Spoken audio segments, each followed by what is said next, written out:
ఓం మహాగణాధిపతయే నమః. ఓం గురుభ్యో నమః. ఓం శ్రీమాత్రే నమః.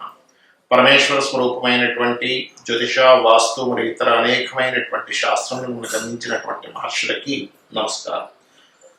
హయగ్రీవ హయగ్రీవ హయగ్రీవేతి యోపథేత్ తస్య నిస్సరతే వాణి జన్మకన్యా ప్రవాహవత్. అరుణాం కరుణాతరంగితాక్షీం దుర్గపాశాంకుశపుష్పబాణచాపాం అనిమాదిభిరావృతాం మయూకైః అహమిత్యేవ విభావయే భవానీం. శ్రీమాత్రే నమః.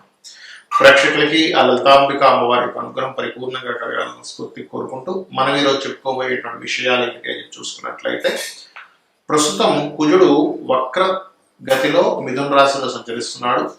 మనం ఆల్రెడీ కుజుడు ఇక్కడికి రావడం వల్ల ఈ కుంభమేళాలో కానివ్వండి, లేనట్లయితే రకరకాల పుణ్యక్షేత్రాల్లో వాటిల్లో కాస్త ఈ తొక్కిసలాటలు జరుగుతాయని ఇప్పటి నుంచో మనం చెప్పుకుంటూ వస్తున్నాం. 4 రోజుల పై నుంచే కూడా అదే రకంగా జరుగుతూ వస్తుంది. అయితే అది మిథున రాశిలో కుజుడు ఇట్లాంటి ఫలితాలు ఇస్తాను కాబట్టి కుంభమేళాకి వెళ్ళే వారు కొంచెం జాగ్రత్తగా ఉండండి.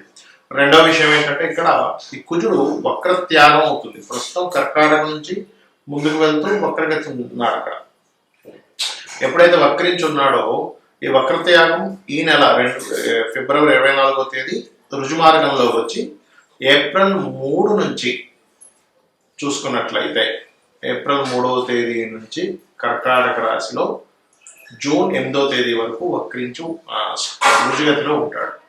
ఏప్రిల్ 3 నుంచి జూన్ 8వ తేదీ వరకు. ఎప్పుడైతే ఈ సమయంలో కర్కాటక రాశిలో కుజుడు ఉంటాడో, వీటి మూలంగా ద్వాదశ లగ్నముల వారికి ఎటువంటి ఫలితములు జరుగుతాయి, లగ్నం తెలియని వారి రాశి వారికి, అదేవిధంగా ఏ విషయాల పట్ల జాగ్రత్త వహించాలి అనేటువంటి విషయాలు చెప్తుంది. నేనైనప్పటికీ కూడా చెప్పిస్తుంది సాక్షాత్ లలితా అమ్మవారిగా భావిస్తూ ఒక్కొక్క లగ్నం గురించి తెలుసుకున్నాం. వృశ్చిక లగ్నము, లగ్నం తెలియని వారి రాశిని చూసుకోండి. కుజుడు మీకు 9వ స్థానంలో నీచమవుతున్నాడు. ఇప్పుడు ప్రస్తుతం 800 వెళ్ళి మళ్ళీ వెనక్కి వస్తున్నారు. 3 ఏప్రిల్ నుంచి 8 జూన్ మధ్యలో నీచ స్థానంలో ఉంటాడు. దీనివల్ల మీకు కలిగే ఫలితాలు ఏమిటి చూసుకున్నట్లయితే, ఇక్కడ మంచి ఫలితాలు చూసుకున్నట్లయితే రాజకీయ యోగం ఇస్తాడు. ఇక్కడ అదేమిటండి, ఎందుకు ఇవ్వాలంటే ఇస్తాడు. ఎందుకంటే 6వ స్థానాధిపతి లగ్నాధిపతి అక్కడ ఉండి రవి సంబంధాలతో తన కాంబినేషన్ ఏదైతే ఉందో రవితో ఉండేటువంటి కొన్ని పెట్టుకుంటాడు. ఇది లోతైనటువంటి అంశాలు ఇవన్నీ. అలాగే కొన్ని నిర్ణయాలు తీసుకునేటప్పుడు చాలా అద్భుతంగా మారుతాయి. ఆ నిర్ణయాలు స్ఫురణ శక్తి పెరగడం, సంతానం కోసం ఇబ్బంది పడేటువంటి వారికి సంతాన యోగం ఏర్పడడం కూడా జరుగుతుంది. కాకపోతే కొంత పంచమంలో శని రాహులు ఉన్నది, కొన్ని నిర్ణయాలు తీసుకునే విషయంలో లేట్ అవుతూ ఉంటాయి, కొంచెం ఆలస్యం అవుతుంది. That is different thing. But ఇక్కడ ఈ కుజుడు మాత్రం తన యొక్క ప్రభావాన్ని చూపిస్తూ ఉంటాడు. మరి జాగ్రత్తలు ఏమిటి వృశ్చికం వారు చూసుకున్నట్లయితే, ప్రధానంగా ఇక్కడ తీసుకోవాల్సిన జాగ్రత్త విద్యార్థులు విద్యా సంబంధించినటువంటి విషయంలో జాగ్రత్త వహించాలి. ఏదైనా ప్రాపర్టీ కానీ, వాహనాలు కానీ, ఆభరణాలు కానీ కొనుగోలు చేసేటువంటి విషయాల్లో 1కి 4 సార్లు ఎటువంటి కొనుగోలు చేస్తామో చూసుకుంటూ కొనుగోలు చేయాలి. తల్లిదండ్రుల ఆరోగ్య విషయంలో కాస్త జాగ్రత్తగా ఉండాలి కదా. తండ్రి స్థానం ఏదైతే ఉందో కుజుడు అక్కడ నీచిపడి ఉన్నాడు. అక్కడ ఉన్నటువంటి కుజుడు 4వ స్థానాన్ని వీక్షిస్తుంటాడు. కాబట్టి తల్లిదండ్రి ఆరోగ్యాలు కొంచెం వాళ్ళకి ఏదైనా కొంచెం హెల్త్ ఏదైనా కొంచెం డిస్టర్బెన్స్ ఉంటే వెంటనే డాక్టర్ చూపించడం చేస్తూ ఉండాలి. దీంతో పాటు ప్రధానంగా మీరు లాంగ్ జర్నీ చేసేటప్పుడు కొంచెం స్ట్రెస్ ఉంటూ ఉంటుంది, కొన్ని మిస్ అవుతూ ఉంటాయి, కొన్ని వస్తువులు బ్యాగులు మర్చిపోతూ ఉంటాం. అటువంటి విషయాల్లో కొంత జాగ్రత్తగా ఉండండి. అలాగే బ్యాంక్ ట్రాన్సాక్షన్ చేసేటప్పుడు పెద్ద మొత్తంలో ఏదైనా మనీ ట్రాన్స్ఫర్ చేసేటువంటి విషయాల పట్ల కూడా కాస్త జాగ్రత్త పడండి. ఇక మీరు చేయవలసినటువంటి దేవతారాధన ఎక్కువగా మీరు దత్తాత్రేయుడిని మరియు దుర్గాదేవిని ఎక్కువగా ఆరాధన చేయండి. ఓం జయ గురుదత్త, శ్రీ గురుదత్త అనేటువంటిది ఓం దుర్గాయ అనే నామస్మరణ చేయండి. గోవులు క్యారెట్స్, గ్రాసము, బెల్లము తినిపించండి. అన్ని విధాలా మీకు బాగుంటుంది. మరి కొంతమందికి లగ్నం కానీ, రాశి కానీ, నక్షత్రం కానీ ఏమీ తెలియదు. అటువంటి వారు ఎటువంటి జాగ్రత్తలు తీసుకోవాలి? ఈ 2 నెలల 5 రోజుల పాటు పర్టికులర్గా ఈ కుజుడు నీచ స్థానంలో ఉన్నప్పుడు ఎప్పటి నుంచి 3 ఏప్రిల్ నుంచి 8 జూన్ మధ్యలో పర్టికులర్గా ఏంటంటే అప్పుల విషయంలో ఎవరికైనా అప్పులు ఇస్తున్నాం, అది ఏ నక్షత్రమైనా ఏ లగ్నమైనా. ఎందుకంటే ఈ అప్పులు తీరాలన్నా, అప్పులు రావాలన్నా బుధుడు కుజుడు యొక్క ప్రభావం ఎక్కువగా ఉంటుంది. అందుకే చూడండి అప్పులైనప్పుడు గొడవలు అవుతుంటాయి, ఎందుకంటే కుజుడు కారకత్వం కాబట్టి. ఈ 2 నెలల పాటు ఎటువంటి బేస్లెస్గా ఒకసారి డబ్బులు ఇస్తుంటారు. అంటే ఏంటి, ఎటువంటి తనఖాలు పెట్టుకోకుండా, ఎటువంటి పేపర్స్ రాసుకోకుండా నోటి మాటతో ఇచ్చేస్తూ ఉంటారు. తర్వాత వాళ్ళు అడ్డం తిరుగుతూ ఉంటారు. కాబట్టి ఇటువంటి విషయాలు అందరూ కూడా జాగ్రత్తగా ఉండాలి. ఏది లగ్నం తెలియదండి, రాసి తెలియదు అనుకునేటువంటి వారు ఈ విషయంలో జాగ్రత్తగా ఉండండి, గుర్తుపెట్టుకోండి.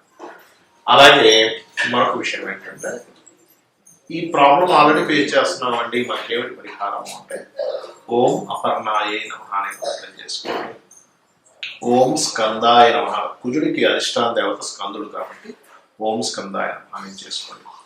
అదేవిధంగా ఈ 2 నెలల పాటు కుజుడు ఫ్యాక్టరీస్కి కాదు, అగ్ని సంబంధించిన వాటికి కాదు, అతను వెళ్ళి నీళ్ళల్లో ఉన్నాడు, అంటే వాటర్ రిలేటెడ్ సంబంధించిన. అలాంటప్పుడు ప్రకృతి పరంగా కూడా ఎటువంటి జరుగుతూ ఉంటాయి అని చూసుకున్నట్లయితే, మంచి ఎండాకాలం ఎండ ఉన్నట్టే ఉంది, సడన్ గా వర్షం పడుతూ ఉంటుంది. ఇదేమిటి ఇంత ఎండాకాలంలో ఇంత వర్షం పడడం ఏంటి అనిపిస్తూ ఉంటుంది.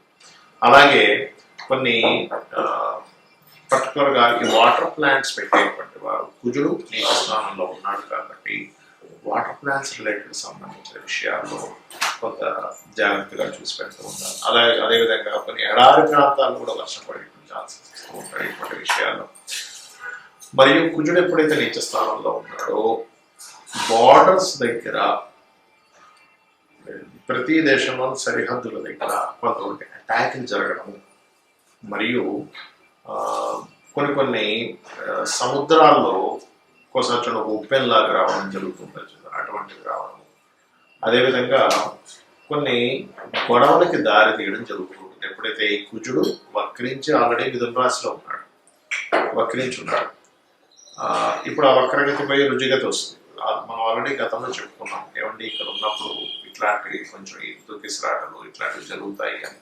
కాబట్టి ఏంటి, కొంచెం మీరు ఈ బార్డర్ ప్లేసెస్లో నివసించే వాళ్ళు ఉంటారు, కొన్ని ప్రాంతాలు ఉంటాయి సరిహద్దుల దగ్గర, అక్కడ ఉండేటువంటి వారు కూడా కాస్త జాగ్రత్తగా ఉండాలి. మరియు దీంతో పాటు ఎటువంటి ప్రాబ్లం ఉన్నా సరే మీకు క్లియర్ అవ్వాలి అని అనుకుంటే ఒకటే గుర్తుపెట్టుకోండి, నవగ్రహాలలో కుజగ్రహం దగ్గర దీపారాధన చేయండి. ఏమండి మేము ఉండే ప్రదేశంలో వేరే ఏదో కంట్రీస్లో ఉంటాం, అక్కడ నవగ్రహాలు ఉన్నా సరే అక్కడ దీపం పెట్టని వాళ్ళు ఓం కుజాయ నమః, ఓం కుం కుజాయ నమః, లేదా ఓం స్కందాయ నమః, ఈ 2 కలిపి చేయండి. ఓం కుజాయ నమః, ఓం స్కందాయ నమః. అప్పుడు ఏమవుతుందంటే కుజ సంబంధించిన ప్రభావం ఏదైతే ఉందో తగ్గుతుంది. అదేవిధంగా కొంతమందికి ఈ బ్యాక్ పెయిన్స్ వస్తూ ఉంటాయి, ఇది వెన్నుముక్క సంబంధించింది, ఎప్పుడు బ్యాక్ పెయిన్ వస్తుంటుందండి అనే ప్రాబ్లం ఫేస్ చేస్తుంటారు. అటువంటి వారు ఈ కుజుడు నీచపడ్డం ఉన్నప్పుడు కొంత జాగ్రత్తగా ఉండాలి. పర్టికులర్గా ఈ కుజుడు నీచంలో ఉన్నప్పుడు మనం ఏదైనా ల్యాండ్స్ తీసుకునేటప్పుడు,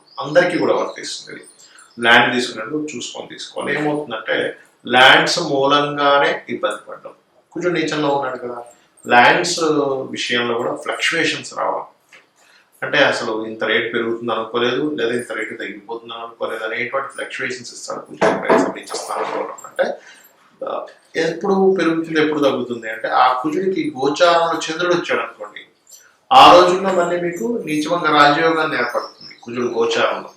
అలాంటి సమయాల్లో తీసుకునేటువంటి వారికి, మీకు ఆల్రెడీ మీ జన్మజాతకంలో కుజుడు నీచంలో ఉన్నాడు అనుకోండి, అలాంటి వారు కొంత జాగ్రత్తగా ఉండాలి. లేదంటే నీచభంగ రాజయోగంలో ఉన్నాడు మా కుజుడు, అలాంటప్పుడు గోచారంలో నీచభంగ రాజయోగం కూడా మీకు మంచి ఫలితాలు ఇస్తుంది. కాబట్టి ఈ యొక్క విషయాల్లో కాస్త జాగ్రత్త పడుతూ వీలున్నప్పుడల్లా కూడా మీకు దగ్గరలో ఉండేటువంటి ఆలయాలు కుంకుమని దానంగా ఇవ్వడం, కుంకుమను వాడుకోవడానికి ఆలయాల్లో ఇవ్వడం, ఇంట్లో కూడా కుంకుమ పూజ, లేకపోతే ఎర్రటి పుష్పాలతో పూజ, ఎరుపు తెలుపు పుష్పాలతో పూజ చేయడము, గోవులకి క్యారెట్స్ బెల్లము తినిపించడం చేయండి. అన్ని విధాలు మీకు బాగుండే అమ్మవారి యొక్క అనుగ్రహంతో బాగుండాలని మనస్ఫూర్తి కోరుకుంటూ శ్రీమాత్రే.